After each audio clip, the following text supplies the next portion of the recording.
do have reporters throughout the entire state now, and preparations for Hurricane Irma are still going on in Pahokee. You know, that last minute stuff you want to check or double check because we've got a break in the weather for a moment. Alex Hagan is live in Pahokee for us. Alex, what are you seeing there? Well, guys, actually, it started to pick up a little bit. You can take a look here along the Lake Okeechobee. We're here at Pahokee Marina. You can see it's starting to get a little more active out here, and the winds really started to pick up just within the last couple of minutes. Actually, you can see here, you're taking a look at a gator here at Pahokee Marina. There's a lot of concerns here along the Lake Okeechobee shoreline. A lot of concern about storm surge. We talk about those winds that could potentially come up here. Mandatory evacuations were issued for these communities along Lake Okeechobee. We're talking about South Bay, Pahokee, Belglade, Canal Point. A lot of those communities, many people have evacuated. A lot of concern about the flooding, the winds, this lake in particular. Actually, we've talked to some folks as well, though, that have started to actually staying here within Pahokee. Talked to them yesterday, talked to them today.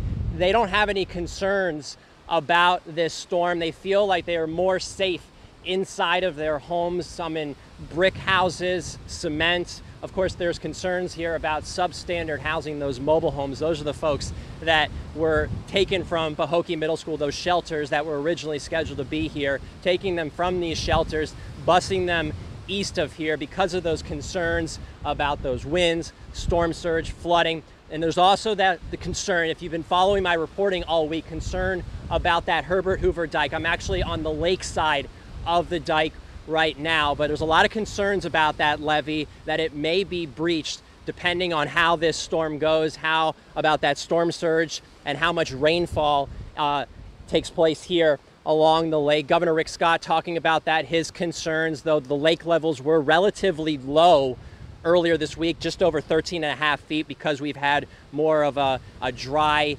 season. So those lake levels much lower than they were a year ago. We talked to the Army Corps of Engineers. They started releasing water earlier this week to try and alleviate some of those concerns. Talking with the Corps earlier this week, they don't seem too concerned. Of course, they are ready to act should anything catastrophic happen here on the lake.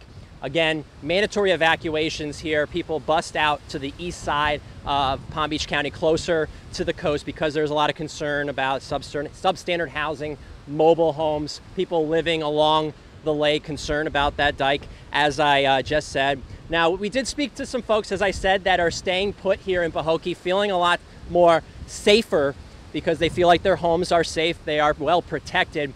Now, later in the show, we did speak to a gentleman who was taking advantage of some free Wi-Fi at the local library, downloading some Netflix movies, some shows. We're going to hear from him. He's actually staying put, actually in pretty good spirits. So we're going to have his story coming up just a little bit in the show. We're going to send it back to you in the studio. All right, Alex Hagan reporting live from around Lake Okeechobee. And of course, a lot of concern there about the water there rising and the possibility of the situation with the dike there. People are wondering where this storm is going to go and exactly where it's going to hit and how significant any kind of damage might be. Well, and they can have that spillover, and that's what they're concerned about, Very concerned. Several feet or more. I mean, it could get very serious. So we